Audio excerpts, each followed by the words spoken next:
여러분, 장어에 대해서 얼마나 알고 계십니까? 장어는 바다 깊숙한 곳에서 알을 낳고 거기서 태어납니다. 워낙 깊숙한 곳에서 알을 낳고 태어나다 보니 장어의 산란 장소는 꽤 오랫동안 미스테리였습니다.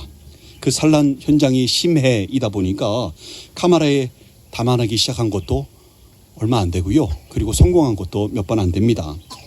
근데 이 장어가 바다에서 태어났어도 거기서 크고 자라는 것이 아니라 어디서 자랄까요? 수천 킬로미터를 떨어진 강까지 올라옵니다. 그리고 민물에서 평생을 삽니다. 십수년을 삽니다. 바다에서 태어나 민물에서 크고 성장하는 것입니다. 그렇다면 장어는 민물에서 생을 마감할까요? 그것도 아닙니다. 민물에서 성장한 장어는요, 다시 바다로 되돌아갑니다. 아무 바다로 가는 게 아닙니다. 다시 수천 킬로미터를 여행해서요, 정확히 자신이 태어났던 곳으로 찾아가 그곳에서 번식을 하고 알을 낳고 생을 마감을 합니다. 참 놀랍죠? 어떻게 그럴 수 있을까요? 물고기들 중에 가장 지능이 높은 게 누구죠? 돌고래입니다. IQ가 80 정도입니다. 장어는 돌고래보다 지능이 한참 떨어지겠죠? 그렇다면 지능이 떨어지는 장어가 십수년 전에 떠나왔던 고향을, 그것도 수천 킬로미터나 떨어져 있는 그곳을 GPS도 없이 길도 없는 바다를 헤엄쳐서 정확하게 태어난 곳을 찾아간다는 건데, 이게 어떻게 가능할까요? 정말 믿을 수 없는 불가사의한 자연의 신비 아닙니까? 장어가 어떻게 그럴 수 있는지 학자들에 의한 몇 가지 가설이 있는데요. 먼저 장어가 지구의 자기장을 감지하는 능력이 있어서 방향을 찾을 수 있다는 가설입니다. 그러니까 장어의 몸에 나침반 같은 것이 있어서 방향을 감지해 자신의 고향을 찾아갈 수 있다는 추측이겠습니다. 이 가설은 검증되지도 않았고요, 검증할 수도 없는 추측인데, 설사 이 가설이 맞는다고 해도요, 동서남북 방향만 알면 십수년 전에 떠났던, 그것도 수천 킬로미터나 떨어진 고향을 정확히 찾아갈 수 있다는 말입니까? 여러분에게 나침반 하나를 주고 지금 한국에서 태어난 고향으로 찾아가라고 한다면 찾아가실 수 있으시겠습니까? 못하지요. 지능이 높은 인간도 못하는 것을 미개한 장어가 한다는 것이 진짜 수긍하기 어렵지 않습니까? 또 다른 가설은요, 장어가 바다의 특정 해류와 온도 변화를 기억하고 이를 따라 이동한다는 가설입니다. 그러니까 십수년 전에 태어났던 그 바다의 흐름, 그 바다의 온도 변화, 이걸 기억하고 그 느낌을 따라 고향을 찾아간다는 추측이겠습니다. 이 가설도 추측이라기보다는 억측에 가깝습니다. 수긍하기 어렵습니다. 똑같은 바다 흐름과 똑같은 온도 변화를 가지고 있는 바다가 어디 그곳 하나뿐이겠습니까? 또 다른 가설이 있는데요, 강과 바다의 특정 화학적 조성을 인식해서 출생지를 찾아갈 수 있다는 추측입니다. 그러니까 장어가 칼륨 몇 퍼센트, 염소 몇 퍼센트, 나트륨 몇 퍼센트, 마그네슘 몇 퍼센트, 이런 식으로 바닷물을 분석할 수 있어가지고 자기가 태어났던 그 정확한 그 장소를 바닷물의 화학 성분과 또 그 온도 변화, 이런 정확한 이 성분 분석해서 찾아간다는 얘기인 것입니다. 정말 그런 능력이 있는 것일까요? 이거 정말 억측 아닙니까? 어디 장어만 그렇습니까? 연어는 어떻습니까? 연어는 장어와 정반대이지요. 민물에서 태어난 뒤 바다로 나갑니다. 바다에서 수만 킬로를 여행을 합니다. 그리고 생을 어디서 마감할까요? 자기가 태어났던 곳, 정확히 그곳으로 되돌아와 거기서 산란을 하고 생을 마감을 합니다. 연어는 어떻게 자기가 태어난 곳을 정확히 기억해서 되돌아올 수 있는 것일까요? 여기에도 학자들의 여러 가지 가설이 있는데요, 장어의 가설과 크게 다르지 않습니다.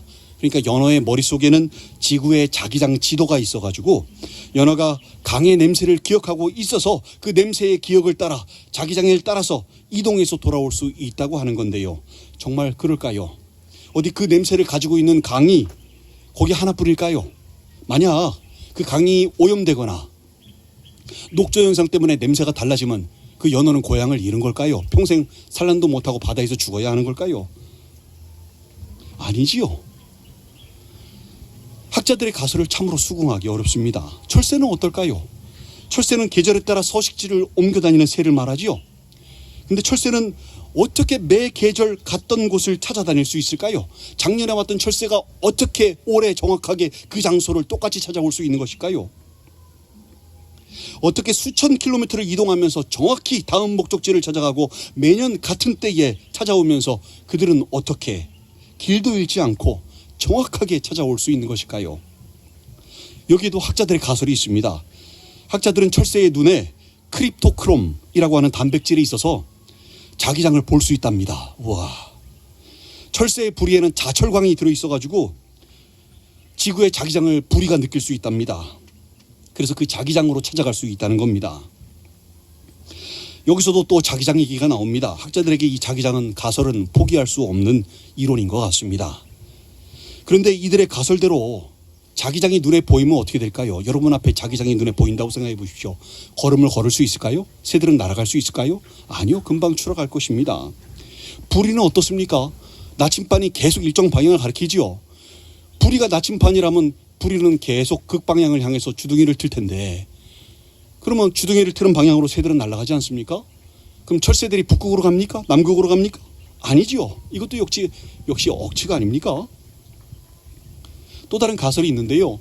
철새가 낮에는 태양의 위치를 기준으로 방향을 설정하고 밤에는 별자리를 이용해 길을 찾는다고 합니다.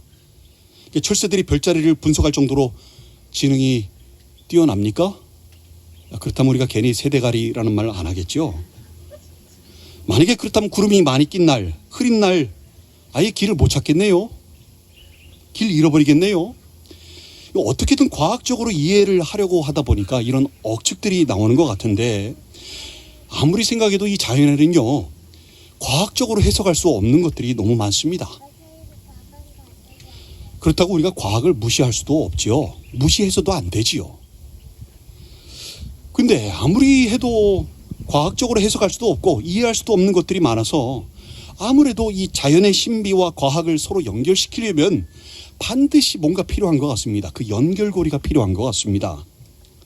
그 연결고리만 발견해낼 수 있다면 정말 위대한 발견이 될 것 같은데, 노벨상을 줘도 모자랄 것 같은데, 그렇게 되면 억측으로밖에 설명이 안 되던 것이 설명이 되어지고 이해가 될 것 같은데, 그 연결고리를 알아낼 방법이 없을까요?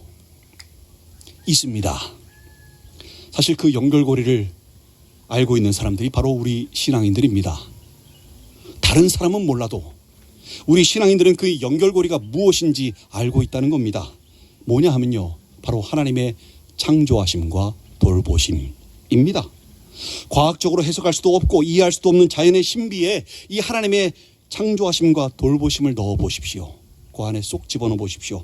그러면 억측으로밖에 설명이 안 되던 것이 설명이 되어지고 이해가 되어집니다. 하나님께서 그렇게 창조하셨으니까, 하나님께서 돌보시니까 이 두 가지면 끝납니다. 장어가 어떻게 그럴 수 있냐고요? 하나님이 창조하셨으니까, 그렇게 창조하셨으니까, 그렇게 하나님께서 돌보시니까. 연어가 어떻게 그럴 수 있냐고요? 하나님께서 그렇게 창조하셨으니까, 하나님께서 돌보시니까. 철새가 어떻게 그럴 수 있냐고요? 하나님께서 그렇게 창조하셨으니까, 하나님께서 돌보시니까. 맞습니다. 우리 하나님의 창조하심과 돌보심을 믿는 사람들, 그게 바로 우리 신앙인들입니다. 마태복음 6장 26절에서요. 공중의 새를 보라. 심지도 않고 거두지도 않고 창고에 모아들이지도 아니하되 너희 하늘 아버지께서 기르시나니 라고 말씀합니다. 공중의 새를 누가 길러요? 하나님께서 기르신다고 말씀하지 않습니까? 또 마태복음 6장 28절 30절에서는 들의 백합화가 어떻게 자라는가 생각하여 보라. 수고도 아니하고 길쌈도 아니하느니라. 오늘 있다가 내일 아궁이에 던져지는 들풀도 하나님께서 이렇게 입히시거든 이라고 말씀합니다. 들의 백합화도, 오늘 피었다 내일 지는 들풀도 모두 하나님께서 창조하시고 돌보신다고 말씀하지 않으십니까? 바로 이 하나님의 창조하심과 돌보심이 자연의 신비와 과학 사이에 있어야 하는 연결고리인 것입니다. 과학은요, 발명된 게 아니라 발견된 것입니다. 자연에는 여러 가지 결들이 있다면 그 결들을 하나씩 발견해서 학문으로 정립한 것이 과학인 것입니다. 다시 말해서 물리학, 생명과학, 화학, 지구과학, 영양학, 생화학, 생리학, 병리학, 이런 모든 학문들은요, 자연의 결들을 하나씩 하나씩 발견해서 정립한 그 사실들을 발견해 보니까 어떤 이치가 있거든요. 원리가 있거든요. 그렇게 해서 정립한 것이 과학들인 것입니다. 아직도 완성된 게 아닙니다. 확장성을 가지고 있습니다. 왜냐하면 발견할 때마다 늘어나니까요. 아직도 발견하지 못한 것이 얼마나 많겠습니까? 아직까지 우리가 모르고 있는 것이 얼마나 많겠습니까? 저 바다 심해에 무슨 일이 일어나는지 어떻게 알겠습니까? 아직도 모르죠. 발견이 안 됐으니까요. 또 발견해도 설명할 수도 없고 이해할 수도 없는 것들이 얼마나 많겠습니까? 그 모든 것들의 연결고리가 어디 있을까요? 바로 하나님의 창조하심과 돌보심에 있는 것입니다. 안 믿는 사람들이야 하나님을 안 믿으니 끝까지 추측하며 설명하려고 하겠지요. 뭐 그것조차 안 되면 불가사리가 아니라 불가사의, 찔대 불가사의, 뭐 이렇게 해서 하지 않겠습니까? 근데 우리 신앙인들은요, 억측이 아니라 저절로 믿어지는 사실인 것이고요, 불가사의가 아니라 확실히 믿어지는 하나님의 역사하심인 것입니다. 오늘 본문에서 말씀합니다. 하늘이 하나님의 영광을 선포하고 궁창이 그의 손으로 하신 일을 나타내는도다. 날은 날에게 말하고 밤은 밤에게 지식을 전하니 언어도 없고 말씀도 없으며 들리는 소리도 없으나 그의 소리가 온 땅에 통하고 그의 말씀이 세상 끝까지 이르도다 라고 말씀합니다. 와, 정말 시적인 말씀의 표현입니다. 하늘이 하나님의 영광을 선포하고 궁창이 그의 손으로 하신 일을, 그의 하신 일을 나타내는도다 라고 말씀합니다. 하늘과 궁창이요, 하나님의 창조하심과 돌보심을 찬양하고 하나님께 영광을 돌린다고 말씀하는 것입니다. 얼떨결에 우연의 일치로 생겨난 자연이 아니라 하나님의 창조하심으로 생겨났으며 아무렇게나 굴러가는 자연이 아니라 하나님의 돌보심으로 정말 신묘막측하게 돌아간다는 것을, 하늘은 하늘대로 궁창은 궁창대로 하나님께서 하신 일을 선포하고 찬양하고 드러내고 있다는 말씀인 것입니다. 또 날은 날에게 말하고 밤은 밤에게 지식을 전하니 라고 말씀합니다. 날이요, 그 다음 날에게 말한답니다. 밤이 그 다음 밤에게 지식을 전달합니다. 하나님이 창조하시고 돌보심이 멈추지 않게 이어지게 계속해서 그 섭리가 굴러가게끔 한다는 것입니다. 날은 날에게 말하고 밤은 밤에게 지식을 전하기에 장어는 누구에게 배운 것도 아니고 지능이 뛰어난 것도 아닌데 수천 킬로미터를 이동해서 정확히 자신의 고향 바다를 찾아가 알을 낳고 생을 마감하는 것이고요. 날은 날에게 말하고 밤은 밤에게 지식을 전하기에 연어는 수만 킬로미터를 이동하여 정확히 자신의 고향 강을 찾아가 알을 낳고 거기서 생을 마감하는 것입니다. 날은 날에게 말하고 밤은 밤에게 지식을 전하기에 철새도 그 돌보심으로 한치의 오차도 없이 작년에 찾아왔던 것을 올해도 찾아올 수 있는 것이고요. 날은 날에게 말하고 밤은 밤에게 지식을 전하기에 들에 피는 풀들도 꽃들도 나무들도 죽은 것 같으면서도 어느새 다시 살아나고 다시 땅을 덮고 다시 열매를 맺고 있는 것입니다. 언어도 없고 말씀도 없으며 들리는 소리도 없으나 그의 소리가 온 땅에 통하고 그의 말씀이 세상 끝까지 이르도다 라고 말씀합니다. 자연에 언어가 있습니까? 없지요. 말씀도 없습니다. 들리는 소리도 없습니다. 그럼에도 불구하고 하나님의 돌보심으로 하나님의 창조 지식이 온 땅에 전파되는 것입니다. 모두 말씀으로 자연을 창조하신 하나님의 솜씨임을 온 자연과 우주가 드러내고 영광을 돌리고 있는 것입니다. 이 신비로운 자연, 정말 신묘막측한 자연을 떠올릴 때마다 우리가 깨달아야 하는 것이 있습니다. 주님께서 뭘 깨달아야 되는지 마태복음 6장 26절 32절에서 아까 읽었던 부분이 들어있는 말씀인데요. 여기서 말씀하시거든요. 제가 쭉 읽을 테니까 우리가 뭘 깨달아야 되는지, 자연을 보고 깨달아야 하는 것이 무엇인지 발견해 보시기 바랍니다. 공중의 새도 보라, 심지도 않고 거두지도 않고 창고에 모아 들이지도 아니하되 너희 하늘 아버지께서 기르시나니 너희는 이것들보다 귀하지 아니하냐? 너희 중에 누가 염려함으로 그 키를 한 자나 더할 수 있겠느냐? 또 너희가 어찌 의복을 위하여 염려하느냐? 들의 백합화가 어떻게 자라는가 생각하여 보라. 수고도 아니하고 길쌈도 아니하느니라. 그러나 내가 너희에게 말하노니 솔로몬의 모든 영광으로도 입은 것이 이 꽃 하나만 같지 못하였느니라. 오늘 있다가 내일 아궁이에 던져지는 들풀도 하나님께서 이렇게 입히시거든 하물며 너희일까 보냐 이 믿음이 없는 자들아. 그러므로 염려하여 이르기를 무엇을 먹을까 무엇을 마실까 무엇을 입을까 하지 말라. 이는 다 이방인들이 구하는 것이라. 너희 하늘 아버지께서 이 모든 것이 너희에게 있어야 할 줄을 아시느니라 라고 말씀하십니다. 신비로운 자연을 보고 떠올릴 때마다 무엇을 깨달아야 하는지 발견하셨습니까? 우리가 공중의 새를 보고 들에 핀 꽃을 보고 아무도 신경 쓰지 않는 들풀이 입혀지는 것을 보고 깨달아야 하는 것이 뭐냐 하면 바로 염려할 필요가 하나도 없다라는 것입니다. 공중의 새들도 돌보시는데 들의 백합화도 돌보시는데 오늘 피었다 지는 들풀도 입히시고 돌보시는데 너희는 이것들보다 귀하지 아니하냐? 이런 것들도 하나하나 돌보시는데 하물며 너희일까 보냐? 라고 주님께서 말씀하시는 것입니다. 염려하지 말라는 것입니다. 염려함으로 길을 자라게 한자나 자라게 할 수도 없고 염려하는 것이 하나님의 창조하심과 돌보심에 대한 믿음이 없는 것임을 주님께서 말씀하시는 것입니다. 무엇을 먹을지 무엇을 마실지 무엇을 입을지 그런 것들을 염려하며 구하는 것은 안 믿는 사람들, 진짜 하나님이 누군지도 모르는 사람들, 그런 사람들이나 구하는 것이라고, 진짜 믿음이 없는 행위라고 말씀하는 것입니다.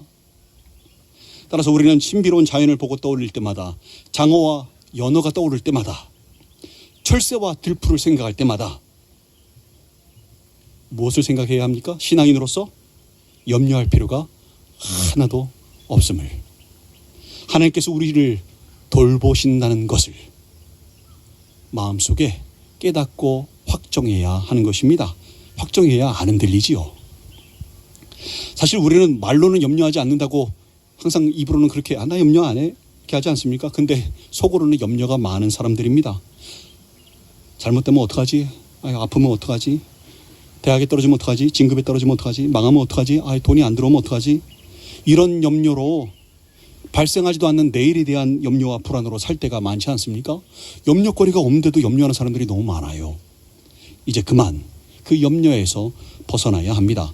공중의 새를 보면서, 오늘 피었다 지는 들풀을 보면서, 자연을 보면서, 장어와 연어를 생각하면서 그 모든 것들을 하나님께서 돌보신다는 것을, 그리고 그것들보다 우리가 더욱 존귀한 존재라는 것을 하나님께요. 그래서 하나님께서 더욱 귀하게 돌보신다는 것을 깨달으셔야 합니다. 마태복음 6장 34절에서 주님은 그러므로 내일 일을 위하여 염려하지 말라. 내일 일은 내일이 염려할 것이요 한 달의 괴로움은 그날로 족하니라 라고 말씀합니다. 내일 일은 내일이 염려할 것이요 라고 말씀하시는데, 이 말씀은 오늘은 내일 거 염려하지 말고 내일 가서 염려하라 이런 뜻이 아닙니다. 내일 일은 내일 보고 염려하라고 하고 너희는 그냥 오늘을 살라라는 뜻입니다. 그러니까 어떤 상황에서도 염려할 필요가 없다는 겁니다. 염려하고 불안해한다고 뭐가 달라지겠습니까? 내일 일이 더 좋게 되고 더 잘 되게 되겠습니까? 염려하고 불안해하면 내일 아플 게 안 아프게 되겠습니까? 그럴 수 있다면 당연히 염려하고 불안해해야죠. 바꿀 수 있다면요. 근데 그러지 않잖아요. 내일 일은요, 우리가 어떻게 할 수 있는 영역이 아닌 겁니다. 베드로전서 5장 7절에서 너희 염려를 다 주께 맡기라. 이는 그가 너희를 돌보심이라 라고 말씀합니다. 모든 염려를 주님께 맡기고 불안해하지 말라라는 말씀인 것입니다. 주님께서 우리를 돌보시는데 염려할 것이 없다라는 말씀이지요. 빌립보서 4장 6절 7절에서 아무것도 염려하지 말고 다만 모든 일에 기도와 간구로 너희 구할 것을 감사함으로 하나님께 아뢰라. 그리하면 모든 지각에 뛰어난 하나님의 평강이 그리스도 예수 안에서 너희 마음과 생각을 지키시리라 라고 말씀합니다.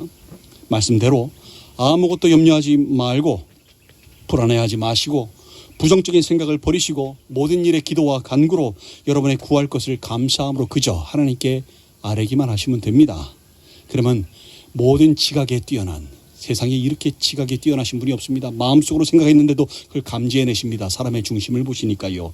그 모든 지각에 뛰어난 하나님의 평강이 그리스도 예수 안에서 우리의 마음과 생각을 지키시는 것입니다. 장래 일들을 생각하면 불안해지는 것이 당연하겠지요. 사람이니까요. 근데 여러분, 잠시 염려했다 할지라도 그 순간 자연을 보십시오. 철새들을 떠올리십시오. 들풀을 생각하십시오. 장어와 연어를 생각하십시오. 철 따라 피는 꽃들 생각하십시오. 그리고 깨달으시기 바랍니다. 다시 마음을 되돌리시기 바랍니다. 아, 하나님께서 나를 돌보시지. 이 깨달음으로 돌아오시기 바랍니다. 하나님의 평강 안으로 다시 들어오시기 바랍니다. 여러분의 삶의 길을 주님께서 지고 계심을 알아 삶을 주님께 맡기고 오늘을 열심히 살아가시기 바랍니다. 전도서 7장 14절에서는 형통한 날에는 기뻐하고 공고한 날에는 되돌아보아라. 이 두 가지를 하나님이 병행하게 하사 사람이 그의 장래 일을 능히 헤아려 알지 못하게 하셨느니라 라고 말씀합니다. 우리 신앙인들에게 불확실한 내일은요, 주님께서 확실하게 계획하시고 예비하시니 설사 예상되는 내일이 문제거리들로 가득한다 할지라도, 분명히 문제가 일어날 거야 라고 생각한다 할지라도, 아니면 뭐 내일이 형통한 날이건 공고한 날이건 어떻든 간에 주님께서 우리와 함께 하시며 우리를 가장 좋은 길로, 가장 좋은 방법으로, 우리에게 가장 필요한 것으로 인도하실 것입니다. 그게 하나님의 자녀의 특권입니다. 신앙인의 특권입니다. 불안해하지도 말고 염려하지도 말고 주님께 맡겨야 하는 것입니다. 성경에 몇 번 나온다고요? 이 말씀이 365번 나옵니다. 엄청나게 많지 않습니까? 근데 이제 깨달아야 하지 않겠습니까? 오해하지 말아야 할 것은 삶의 길을 주님께 맡긴다고 해서 내일 일을 대비하지 말고 목표도 없이 그냥 오늘을 살라는 소리가 아닙니다. 우리 신앙인들에게 내일은 뭘까요? 소망입니다. 오늘 우리와 함께 하시는 주님이 내일도 함께 하시며 우리를 떠나지 아니하시고 우리를 버리지도 아니하신다는 그 약속을 신뢰하고 소망하며 오늘을 열심히 내일을 준비하며 살아가는 삶, 이게 바로 신앙인의 삶입니다. 신명기 31장 8절에서 여호와 그가 네 앞에 가시며 너와 함께 하사 너를 떠나지 아니하시며 버리지 아니하시리니 너는 두려워하지 말라 놀라지 말라 라고 말씀하십니다. 주님께서 우리 앞에 먼저 가시며 우리를 잡아주시고 우리와 함께 하시는 것입니다. 그러니 무엇이 염려스럽겠고 무엇이 불안스럽겠습니까? 그래서 우리 신앙인들에게 내일은 불안과 염려의 세계가 아니라 소망의 세계인 것입니다. 내일에 대한 불안과 염려를 주님 안에서 소망으로 바꾸시는 여러분들 되시기 바랍니다. 그리고 오늘을 주님께서 주시는 평안으로 천국을 살아가시는 여러분들 되시기를 간절히 소망합니다. 여러분, 가만히 봤더니요, 우리만 빼고 하나님께서 창조하신 자연은 애초부터 하나님의 창조하심과 돌보심을 찬양하고 영광을 돌리고 있었습니다. 날은 날에게 바라고 밤은 밤에게 지식을 전하며 그렇게 하나님의 창조하심과 돌보심을 선포하고 있었습니다. 그것이 자연에 대한 하나님의 창조 섭리인데요, 이 자연은요 그렇게 하나님의 창조 섭리대로 돌아가고 있었습니다.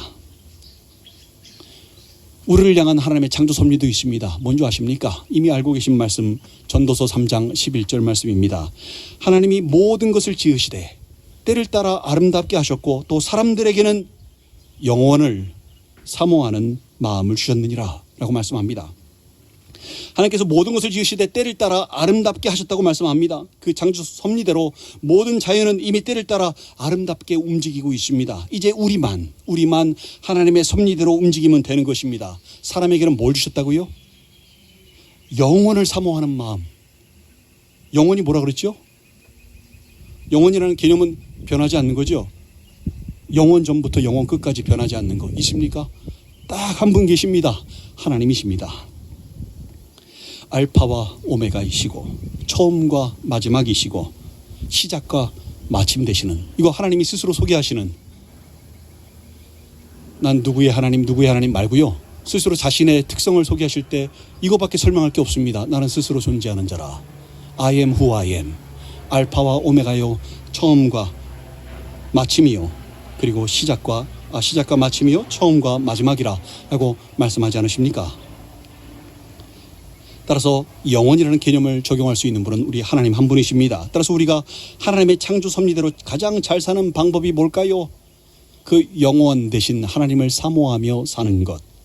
이게 그 창조, 우리를 향한 하나님의 창조 섭리인 것입니다.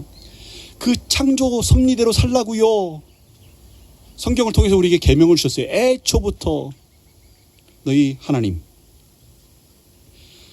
마음을 다하고 정성을 다하고 뜻을 다하여 생명 다하여 주 너희 하나님을 사랑하라. 이게 창조 섭리예요. 영혼을 사모하라고요. 목마른 사슴이 시냇물을 찾기에 갈급함 같이 주님을 찾으라고, 목마름으로 주님을 찾으라고 말씀합니다. 그 창조 섭리대로 살라고 제사보다 하나님을 아는 것이 내가 원하는 거다라고 말씀하십니다. 아무리 예배를 100번 드리면 뭐하냐? 나를 사모하지 않는데. 이 예배들 다 집어치워. 나는 너희들 예배 받기 싫어. 너희들 찬양 드리지 마. 너희들 예물 받지도 않아. 나를 사모하라고. 그게 너희를 지은 창조 섭리라고. 그게 너희가 가장 잘되고 복되는 길이라고. 진정한 형통이 거기에 있다고. 진정한 행복이 거기 있다고. 너희를 위해서 천국이 있는데 왜 누리지 못하느냐고. 왜 염려하고 걱정하며 불안해하며 사냐고. 하나님의 창조 섭리가 거기에 있는 것입니다. 사랑하는 지체 여러분, 우리는 오늘 자연으로 나와 예배를 드립니다. 우리를 제외한 자연은요, 모든 자연은 애초부터 하나님의 창조하심과 돌보심을 찬양하고 영광을 돌리고 있었습니다. 날은 날에게 말하고 밤은 밤에게 지식을 전하며 그렇게 하나님의 창조하심과 돌보심을 선포하고 있었습니다. 때를 따라 아름답게 하시는 하나님의 창조 섭리대로 그렇게 살아왔던 것입니다. 그 자연을 보고 우리가 깨달아야 하는 것이 뭡니까? 하도 못 깨달으니까. 주님께서 아예 노골적으로 여러 가지 예시를 주지 않습니까? 공중나를 새를 봐라. 들에 핀 백합화를 봐라. 오늘 피었다 지는 그 들풀도 너희 하늘 아버지께서 입히시거든. 이라고 말씀하지 않으십니까? 하물며 너희일까 보냐. 하늘 아버지께서 우리의 필요를 아시고 알아서 채우시고 돌보시는 것입니다. 그것을 의심하며 걱정하기에 우리는 하나님과 함께하지 못하고 천국이 예비되어져 있는데 여전히 지옥 속을 헤매이고 있는 것입니다. 잠시 염려했다가도 여러분 자연을 한번 떠올려 보십시오. 장어, 연어, 철새 떠올려 보십시오. 아, 하나님께서 나를 돌보시지 염려할 게 하나도 없지. 이걸 깨달으시는 여러분들 되시기 바랍니다. 또 모든 자연이 하나님의 창조 섭리대로 움직이듯 여러분도 여러분을 향한 하나님의 창조 섭리대로 영원하신 하나님을 사모하며 목말라하며 사랑하며 사시기 바랍니다. 그것이 성경에서 말씀하는 형통임을, 진정한 형통임을 깨달으시기 바랍니다. 이렇게 하나님의 돌보심을 날마다 받으며 주님을 사모하심으로 주님과 함께하며 하는 모든 일들이 주님 안에서 형통하게 되시는 여러분들 되시기를 주님의 이름으로 간절히 축원드립니다. 함께 기도하시겠습니다. 여러분, 오늘 말씀을 잊지 마시기 바랍니다. 우리가 자연을 떠올리고 자연을 바라봐야 하는 이유가 무엇입니까? 그 안에서 하나님의 창조 섭리를 느끼고 아, 염려할 게 하나도 없지. 하나님께서 돌보시지를 깨달아야 하는 것입니다.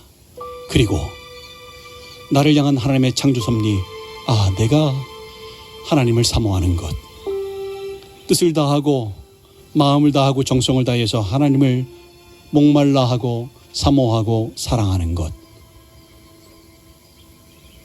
이 안에 천국이 있고 진정한 형통이 있는데 여러분 언제까지 방황하시겠습니까? 언제까지 마음을 확정하지 못하고 불안 가운데서 사시겠습니까? 살아오시면서 여러분 한 번도 문제가 없으셨던 적이 있습니까? 아니죠. 문제가 하나였던 적도 아닐 거예요.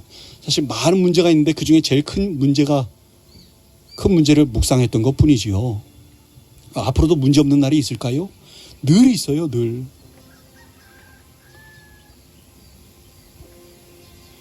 그 부분의 일부분만 생각해도요, 그 문제는 점점 커져 보입니다. 자그마한 문제였는데 묵상하다 보니까 되게 커져요. 그리고 나중에는 그 문제가 내 시야를 가리켜서 주님을 볼 수가 없습니다. 문제만 묵상하고 하루하루 지옥을 살아가는 겁니다. 가슴 쪼들리면서. 이건 신앙인이 아닙니다, 여러분. 그러지 마시기 바랍니다. 너희는 이것들보다 귀하지 아니하냐, 이 믿음이 없는 자들아. 오늘 말씀을 통해서 가슴 깊숙한 곳에 말씀을 심으시고 자연을 통하여 하나님의 창조 섭리를 회복하시는 여러분들 되시길 바랍니다. 지금 우리 지나갔던 시간들 회개하며 주님 앞에 나와 자연과 함께하며 하나님께 영광 올려 드렸으면 좋겠습니다. 삶 가운데 영광 올려 드리겠습니다. 창조 섭리대로 살겠습니다. 다시 한번 각오하며 다짐하는 시간 갖도록 하겠습니다. 우리 함께 기도하시겠습니다.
아버지 하나님, 저희들 하나님의 창조하심과 돌보심을 깨달아 알고 체험하며 느껴서 더욱 주님을 알고 주님을 사모하며 사랑하는 삶,